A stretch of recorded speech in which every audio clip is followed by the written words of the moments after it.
master program Energy for Smart Cities at UPC, and I have the pleasure today to moderate the webinar on network markets for local energy trade. From Bernt Bremdal, I would like to present Bernt in a few words. Bernt is a professor at UiT in Norway and a researcher at Smart Innovation Norway. His research interest spans from different types of smart systems. He is especially interested in smart grids, smart homes, e-mobility, and markets, where artificial intelligence and advanced data science can make a distinct difference. He holds a Master of Science and PhD from NTNU, and he has a long track record from the energy and media business as an entrepreneur, technology director, managing specialist, and manager. Since 2008, he has dedicated his effort entirely to academia and research. So that's all from my side. So Bernt, if you want to start with your presentation. Thank you very much, Andreas. This is a real pleasure for me to have the opportunity to actually present some ongoing work, which is basically taking place within the project called Empower, which is an Horizon 2020 project. So what I'll do is to try to sort of link this to some general aspects that is now dominating development in the market in general, in all kinds of domains.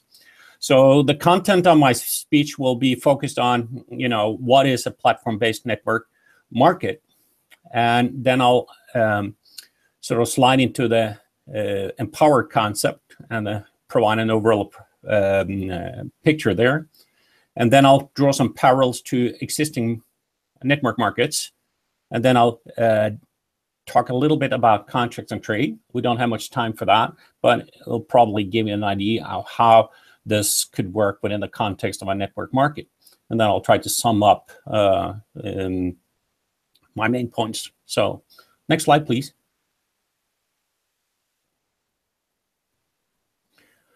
So why network markets? Well,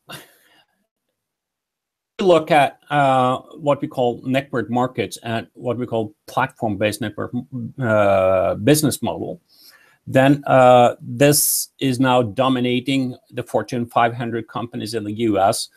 Unfortunately, in Europe, we don't have that many platforms and network markets owned by Europeans. In fact, we are very, very low on this compared to Asia and US.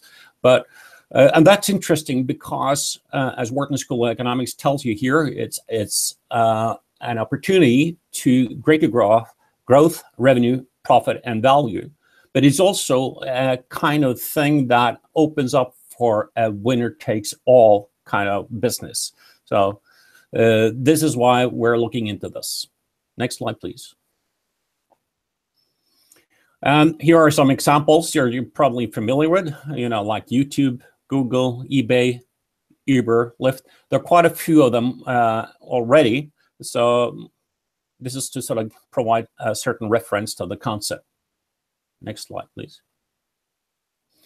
What is interesting about the network markets is that there are people that can be or players that can act as providers as well as consumers in a network.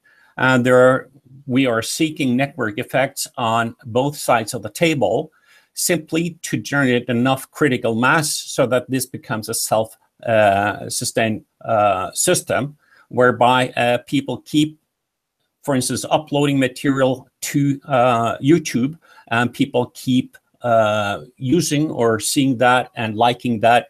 It's similar with Uber and Airbnb, that sufficient critical mass is established so that people have an offer or people can find a customer. So this is essentially the network effect and the connection aspect that we're looking for also within Empower. Next slide, please. Empower had a special focus. Question was, how can local markets achieve an increase in local renewable energy production capacity?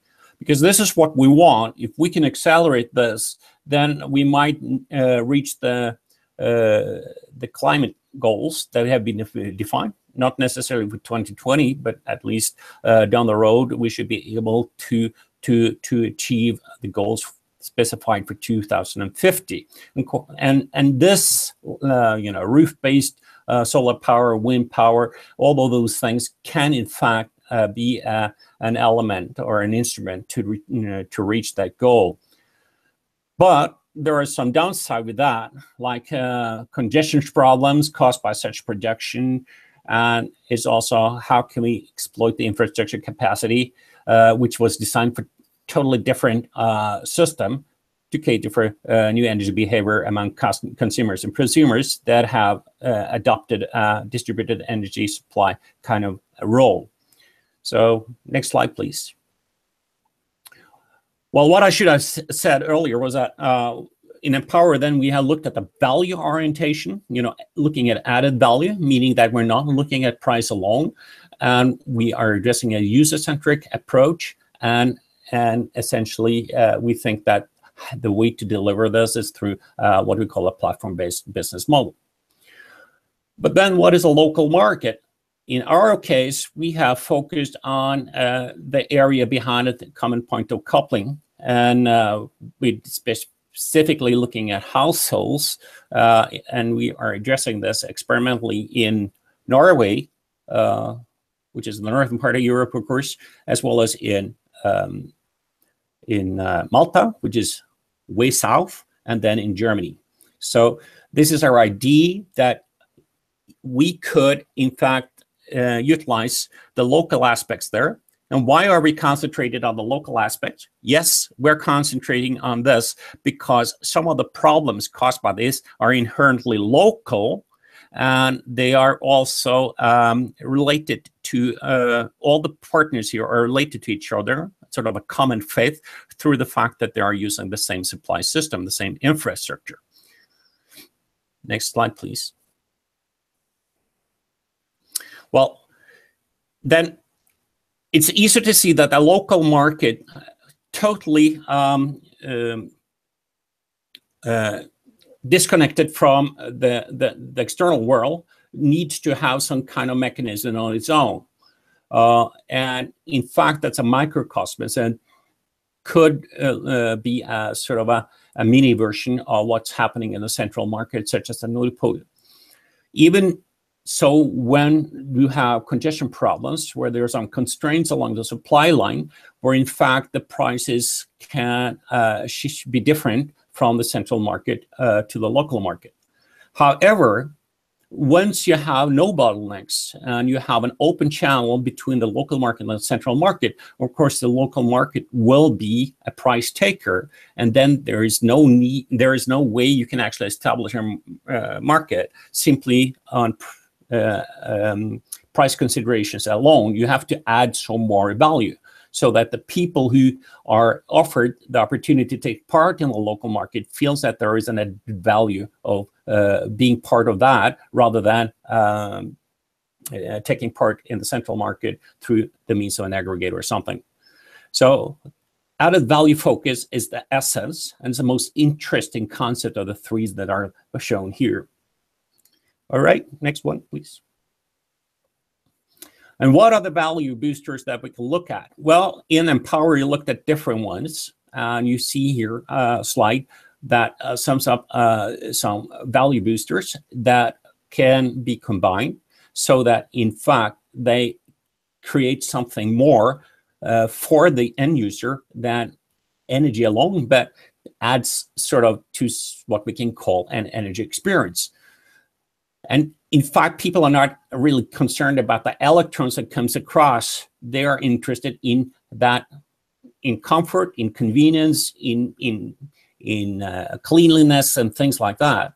And therefore, we should look at how we can combine things so that value is consolidated and becomes a more product-like offer.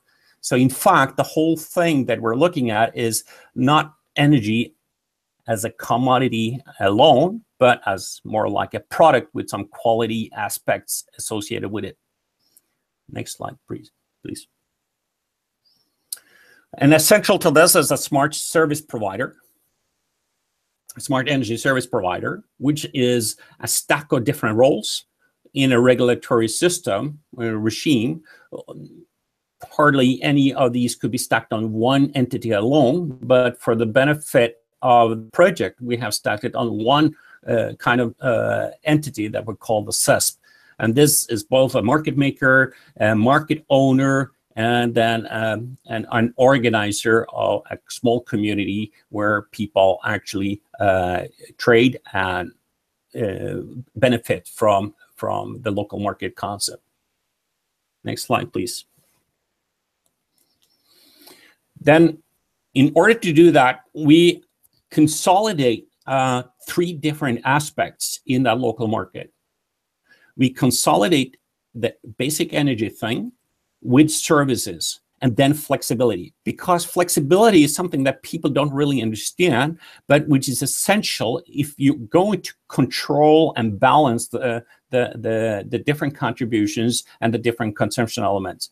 So, but trying to sell flexibility directly, in a sense, is very, very hard. So we have tried to consolidate this together with the others to create a sort of a value pack. Next, please. And basically, this is accommodated within a platform which handle energy contracts, flexibility contracts, and service contracts, and is all up in a cloud and provided through different means of devices, such as a smartphone and a website. Thank you. Please, next. So, how does this relate to a network kind of market? Well, you're familiar with YouTube, which is an asynchronous exchange between those who upload and download.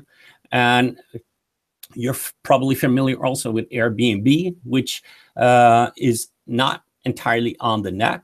The physical means are the flats, the apartments that are rented out, and which is not set aside from the internet itself, but internet is absolutely essential for its success and management. And this is the same thing that has inspired us to create a similar thing for electric energy exchange for Empower, where people are involved. Next slide, please. Airbnb is a network market based on such a platform. And the value item is, of course, accommodation beyond the tourist perimeter. It's currency, it's money, as well as bonus. And it constitutes a community whereby you can sell things over the counter and where the management system, Airbnb itself, is a brokering entity. Next one.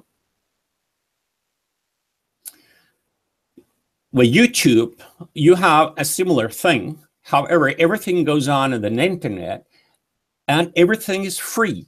What you upload, you're not paid for as directly. And what you use, you don't need to pay.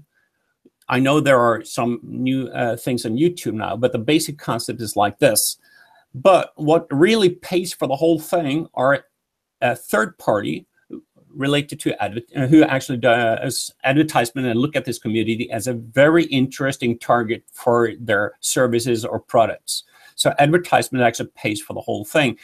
So the monetary source is then the ads. And this is what we call cross-subsidy. Next slide, please.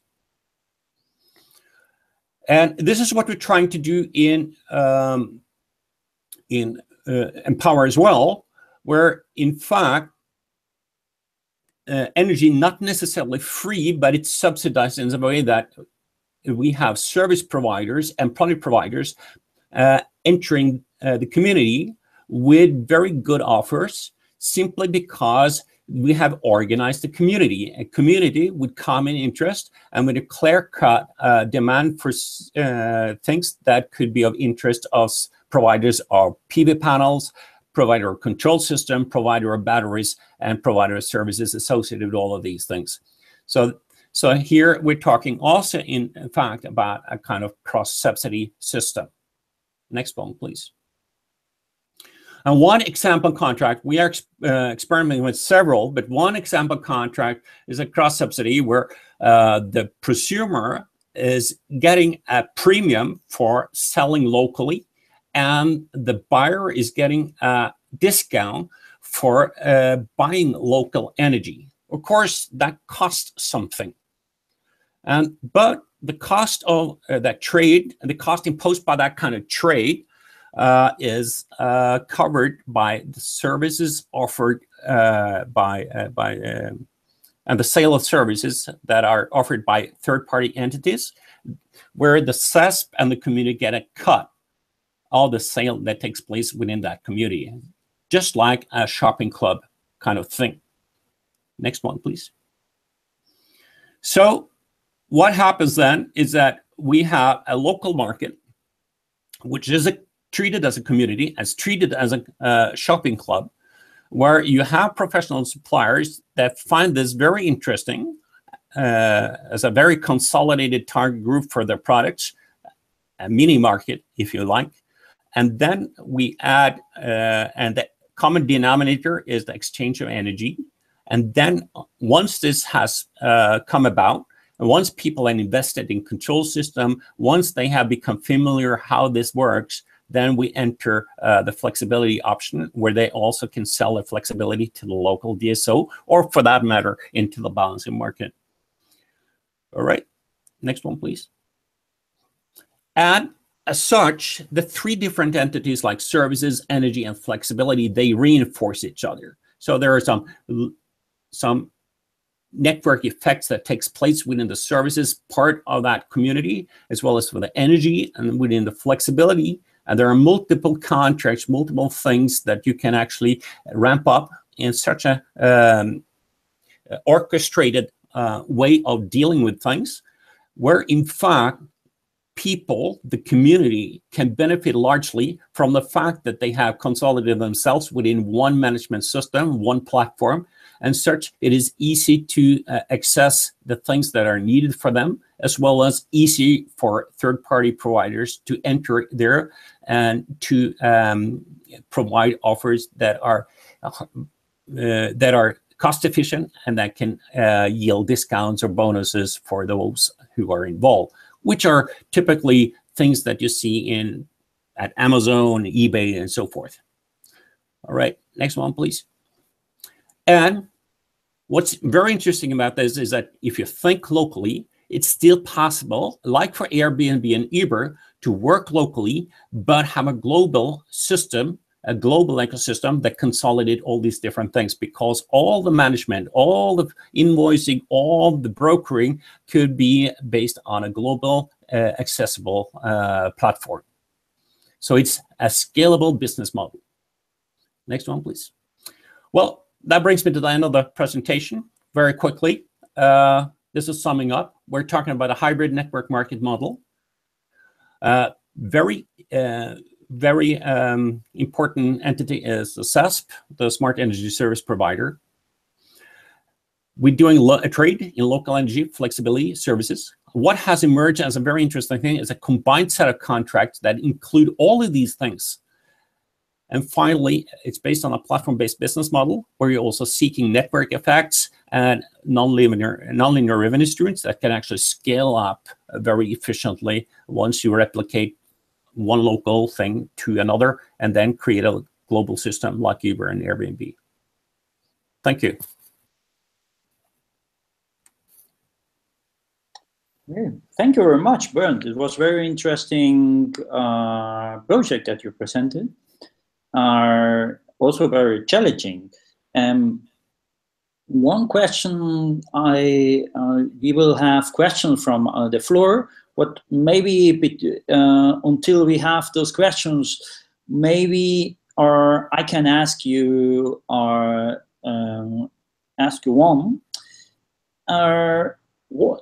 What is about the results that you have obtained of this project? You have said that you have 3 pilot sites, one in Norway, one Malta, and one in Germany. Do you have results? And what do you think that those results are reliable? Yes.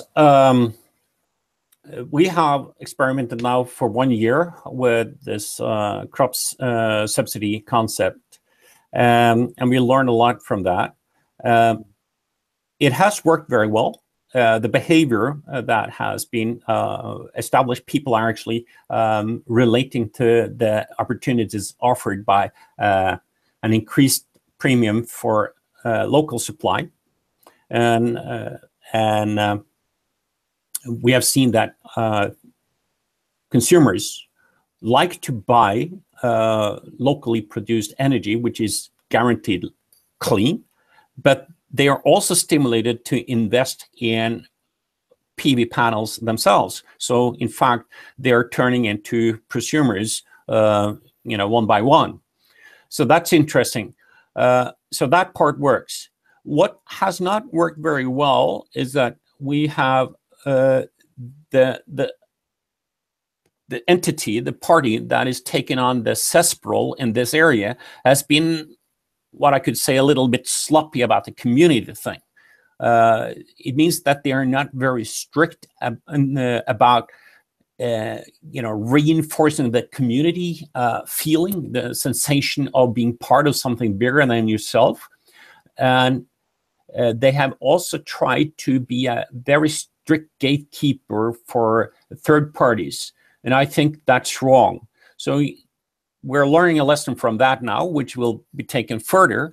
But once that's taken care of, I think that will be a much better profitably. It will be much more profitable. And then in Germany, of course, the CESP entity is very compound thing. So in Germany, we peeled away quite a few things. So we're left with some very basic stuff. But this has now won headway with a few of the public utilities there. And they are picking this up and like to pursue this further for business purposes. So I think it's viable. The results, you can trust the results, but it's still a learning process. There's something that works very well and something that doesn't work that well, but we can improve it. Okay, good. Yeah, good to hear. So I have one question from Eric. He was asking what are the barriers for upscaling this system? The barriers for upscaling. On a theoretical level, there is no barrier for scaling up, because I suppose that he refers to the fact that you can replicate the local model in different sites and then create sort of more like a regional or global, for that matter, concept like Airbnb and Uber. But of course, in order to do this, you need these reinforcement effects, because you need to grow rapidly. If there's a negative sentiment around this, it will not work. Therefore, in the beginning, like so many other network markets and platform models, things need to, all the transaction, all the things that revolve people would have to have very strong incentives, and they need to have very few negative experiences. So things have to be very slick in that manner. So the barrier, in a sense, is there. In fact, that if you can overcome and allow all these positive network effects to generate without any negative side effects, then you reach a critical mass, and then you have, in fact, a self-going system. And there are plenty of examples of that within other fields. but I think those are also relevant for the energy domain. Okay, good. Another question we have from Marcier. Marcier, what percentage of the local population got on the board with this project? Well, that's an interesting question, because we see there is a parallel here to some of the things within media. For instance, YouTube, take that as an example, but there are a lot more data to be used from other aspects of the media business as well, where in fact there are only 2 to 5% that turns prosumers that actually are responsible for the upload on new stuff, compared to the number of people that are downloading. And we see the same thing here within the local community. There are a minority that produces, but they are supported within the community. Supported by the community, and so there is this sort of, like, say, about 20–30% are turning prosumers, and the rest are just happy to be local consumers. So that's the kind of figures that we see right now. But what has happened as a very interesting thing, there are more to this, because a lot of people within the local community are turning into what we can call service prosumers, meaning that they take on services of such as keeping the solar panels clean. They help each other with gateways. They need to control different gadgets. They upload videos about how to maintain and optimize production, things like that. And this has not been stimulated by us, but it just happens. Okay. Interesting. Yeah. So this is creating a community, right? Yeah. It creates community. What is, I think, is important that I didn't mention is that we have actually created a lot of backdrop information about talking about this, showing people how it works and so on, to sort of lower the, as we heard earlier, lower the barrier with respect that people need to understand. People need to, but we've seen people turning out in one of the demo areas, we've seen them turning out for a cup of coffee and some pastry during the primetime television period to discuss this and to share experiences and so forth. And so the engagement aspect has been very successful. People are really picking up. And I remember very well that there were 2 ladies, 2 widows, in fact, living in each one living in a big villa. They wanted to be organize their own community, and they needed a little bit help of that. But they've started this, and it works. So it actually appeals to many different ages, genders, and so forth. Oh, cool. Good. So I have another question from Eric, who asking how should this work legally? How can you set up a local market, and how will you cope with the different national regulations? Yeah, well, the regulations in Norway are not the same as in Germany. And as a consequence, one of the reasons why we peeled away some of the functionality from this smart service provider was the fact that you couldn't do this the same thing in Germany as in Norway. However, Germany is not. So regulation is one thing. Another thing is that you have to target this thing for different groups. So one of the things that we need to, there are 2 things that we need to do, and which is also a role that Horizon 2020 project needs to take, namely the fact that we do bump into regulations all the time. And this has happened with the music industry. Remember Napster? Uber is doing the same now. We need to bump into existing regulations in order to make changes. But we have established pretty good communication with regulators in different countries and with also market operators. And it's not negative. It's just a little bit apprehensive in some parts of Europe, but they're still interesting, and the interest has been notably increased over the past 14 months. So we held a workshop in St. Gallen, I think, in Switzerland, for German-speaking DSOs and energy providers and other people in the energy domain. I think that was in May 2015. We repeated the same thing this summer, or just before the summer this year, and there was a notable difference in interest for the concept. Yeah.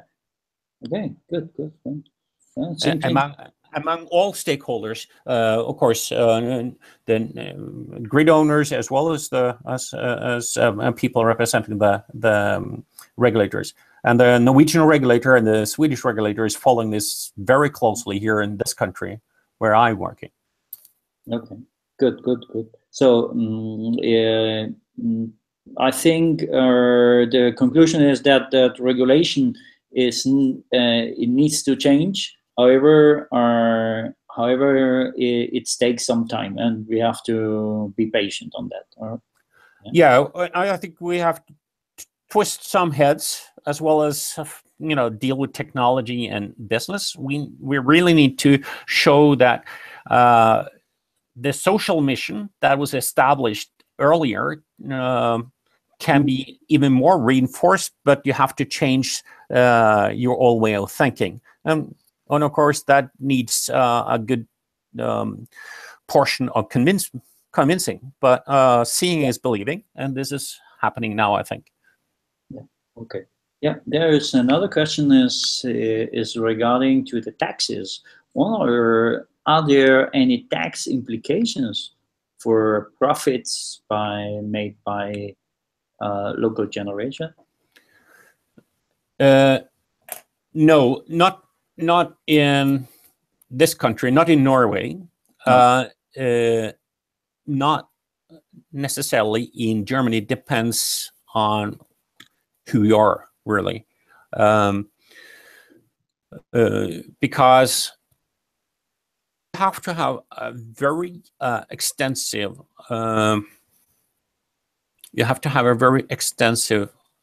production unit in order to get into the zone where you need a concession and so on to operate.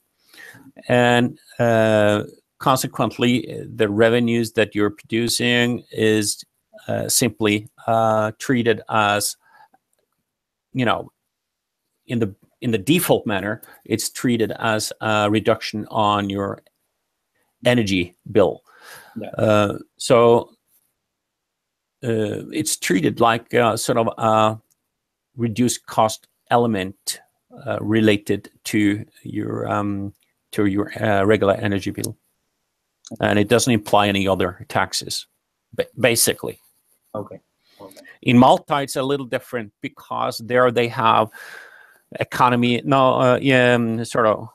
energy efficiency program that, in fact, allows you to step down from one tariff band to another if you have production, if you organize well. And this is something that we try to exploit. So in fact, Empower could be very favorable to those who are adopting this.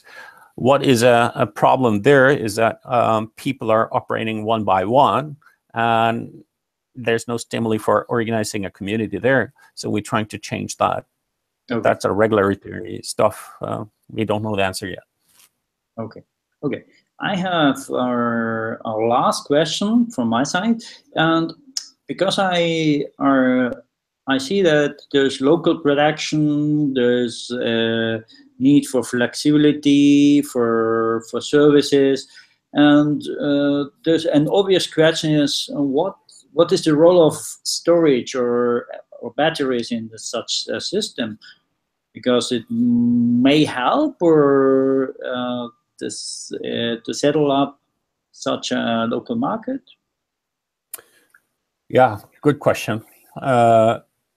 We see that storage, typically batteries, represent a natural hub in a community, which can be used as a basis for local trade in different kinds, because it can work as a bank, and you do have some examples of this in Europe, like Sun and so forth, similar to that.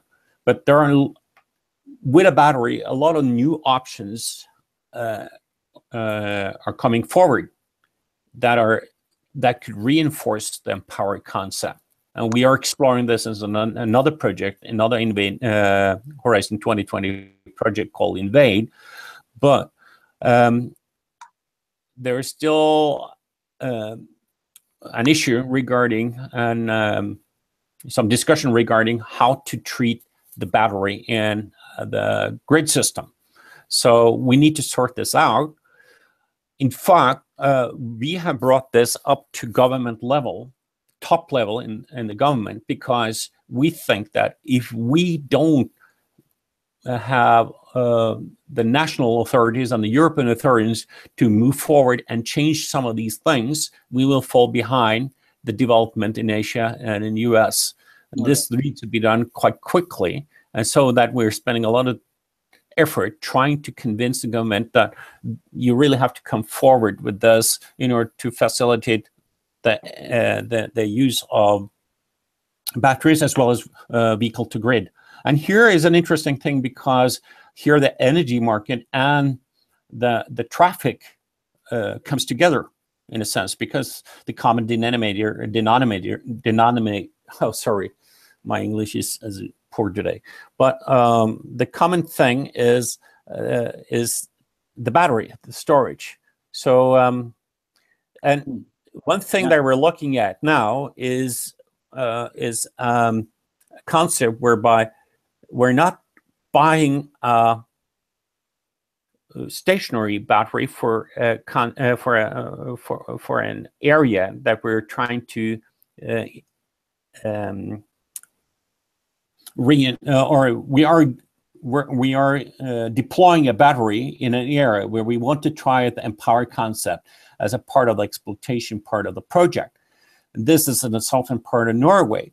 We found that, in fact, it was better to think of an electric vehicle as a battery on wheels, because the price per kilowatt hour, become much more attractive. And once we have this, we see that the empowered concept can be deployed in such a manner that you get a very sort of an interesting hub where you can exchange things in a way which is very similar to what happens in media with YouTube, for instance.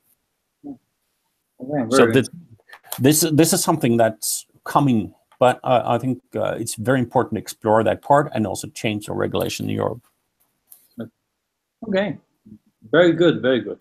Okay, I think we have almost most time used for this webinar.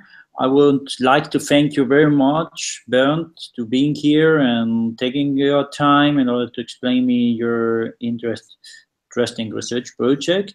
I'm looking forward to have a new webinar on this Invade project when you have some results. And I would like to thank you very much for being here. Well, thank you, Andreas, for inviting me. It's been it's always fun to talk about this thing, and I could go on for a full day if you want me to. Yeah, sure.